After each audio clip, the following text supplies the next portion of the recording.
Next on the show, I'm going to Pav. Pav, what you saying, mate? What's going on, man? I can already see the headlines, Terry, man, on Fabrizio's Twitter. The fridge to the bridge. Here we go. Oh, man, do you know what? That'd be hilarious if they do buy him. I don't think it'll happen. I could just see that guy being there to the end of his contract. Um, I don't think Harry Maguire's got any plans to move. I think he knows he's in a position of power, the captain. Seems like he's not going to get removed from captaincy either. But I don't know. I've only really seen a couple of articles about this Harry Maguire thing, uh, and no one really the top tier people talking about it. So maybe it's just like a little rumor thing. But if as a United fan, I think most of us would want him to go, and just to see the sadness and the anger on Chelsea fans' faces. But yeah, I don't think that one will happen. But on Anthony and Gakpo, I said to you last week about the Anthony. I don't understand why we're going all out for Anthony at that price. Like, no Dutch league player should never be leaving for that price unless you're putting up crazy numbers. I've said there's other players who put up better numbers like assists and goals. Like that Sinistera went to Leeds, had better goals and assists combination than Anthony. I think I believe he was the player of the season.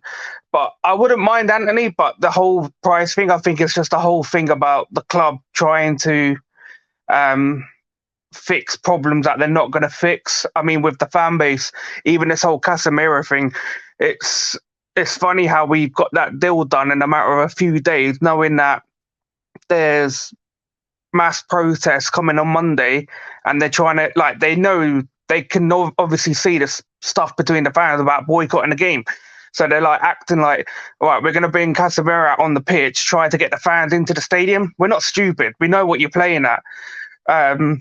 Bringing this Galactico signing just so everyone turns up into the stadium. I hope these fans have a backbone and the willpower to just do what needs to be done. Don't go into the stadium or even walk out. Give the geezer a standing ovation. 10 minutes into the game, go outside. These club needs to be taught a lesson. Exactly. These fans have got to realise that the kind of stereotypical way of supporting doesn't need to exist anymore. You're not supporting Man United anymore by standing in the ground, giving them your money, buying a program, spending £3.50 on a bottle of Coca-Cola and cheering the players on. You are supporting this football club at this moment in time more by turning your back on it and saying we ain't coming back and supporting you verbally, physically, until you change the way you behave. Man United fans have got to grow a very thick skin and a very, very strong backbone and realize that the traditional ways of quote unquote supporting a football club, when you're in the situation we're in, are actually wrong and are actually detrimental. And I used to do it. I remember my dad, why are you still going to games if you feel this way about the club? I've got to support, Dad. I've got to support. How is it supporting? How are you supporting a football club when you are propping up and financially supporting the people that you say are gutting it? And I had no response and no argument. There was nothing I could say back to my dad that was logical, that made any sense. Now, he's not a Man United fan. He's a Spurs fan, but he didn't have any... My dad doesn't he's of an age where my dad's 66 years old. He's like, I don't do football rivalry anymore. He went, I don't care enough about it. I've got my grandkids to worry about and business, and that's it. And he gave me a compelling argument, and I've never been able to look at Man United the same way since. And I just implore Man United fans to... I'm happy about these signings too. If we sign Gakpo and Anthony today, I'm going to be happy. But Glazer out every step of the way. Pav, great call, my friend. Thanks for coming on and having your say. No worries, man. Appreciate it. Cheers, mate. Thank you. Sunshine is here. Morning, brother. How you getting on, bro? I'm good. I mean, yeah, I'm good. I've got a lot of people DMing me for this 30K challenge, but none of them are willing to come on camera and talk. So I don't really know how they're meant to do it, but... Oh, mate, yeah. Listen, you know what it is? It's pride. It's the pride. They all know. They literally all know what they need to do. But as you know, people don't like to be accountable. They don't want to be accountable because it means that they have to do more than what they're willing to give up. And then they start getting defensive and in denial, and they'll try and find other ways to say, yeah, well, we may get a good window this window, things might change. All of that nonsense, man. Root cause is We need to do better. I've had to do better. You've had to do better. And we've made those choices. It's not hard once you get into the groove of doing it. But on the flip side, I just want to talk about Harry Margaret finally going to Chelsea. Any Chelsea fans out there, give us a tenner and a high five, and he's all yours. I promise. He's absolutely incredible. How can I put it? He's an incredible professional. He doesn't believe he can be dropped by any manager, just for the simple fact that he's been there, done it for England. He scores headers at unnecessary times for England, and will celebrate and let other rival fans know about it. I'll be honest. Please take him off our hands. We don't deserve Harry Maguire. We just simply we can't afford to have such a beast at the club in the stature of Harry Maguire. So Chelsea fans, do your best to get him. As I said, a tenner and a high five, and he's all yours. No problem at all. I completely agree. As you say, he's got a very strong family unit around him that will always have his back. They'll back your football club the whole way. Yeah, listen, the Maguire movement is key, and I think Chelsea, you could pick him up cheaply. As you say, greatest England centre back since Sir Bobby Moore. No England 100%. no England centre back has achieved what he has achieved since a final, a World Cup semi-final. He was in the Euro and I think the World Cup team of the tournament. Like he's absolute Chelsea fans, you are missing out on. And listen, in a back three, bro, in a back three as well. Ooh, back three people. Come on, jeez.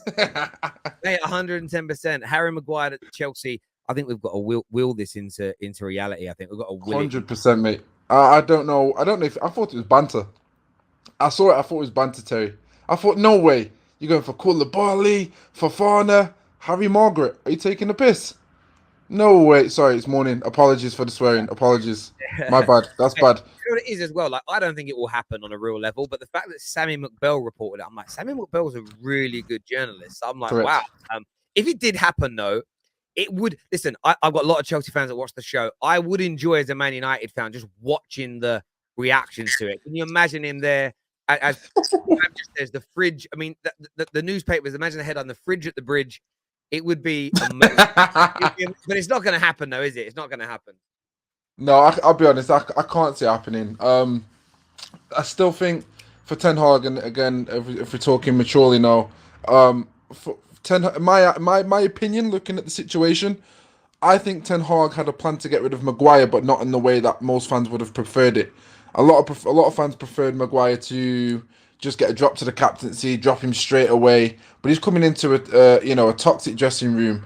It's his first time actually being with that squad. You don't want to keep the divide. Yes, there'll be some players who would appreciate that. There'll be some players who'd be like, "Nah, it's a bit too rough, too tough for me," because they can't handle that, that cutthroat mentality. So for me, I think him starting every player on a clean slate, starting most of the players that started last season, give them a chance to go, okay, it's on you. Then when they underperform, nobody, myself, the manager, the players in the dressing room, the fan base, the media, nobody can point at Ten Hag and say you're an issue. They'll point at Maguire and say, well, you're on the bench for a reason. And once you put him on, once you make him redundant, sorry, Dad, Pops, hold up, man. Shout my cat, man. I'll end the call after this. Once you make the Carmel, I could say Carmelo, that's my flipping cat. My dad's fried my head. Once you make, there we go, I'm back in the room. Once you make Harry Maguire redundant to the bench, you then no longer have him as a captain, because he can't be a captain on the bench. But yeah, Terry, we'll link up soon, man. Keep doing what you're doing. Have an absolutely incredible day. Hopefully Margaret goes to Chelsea, and we're still Glazers out no matter what.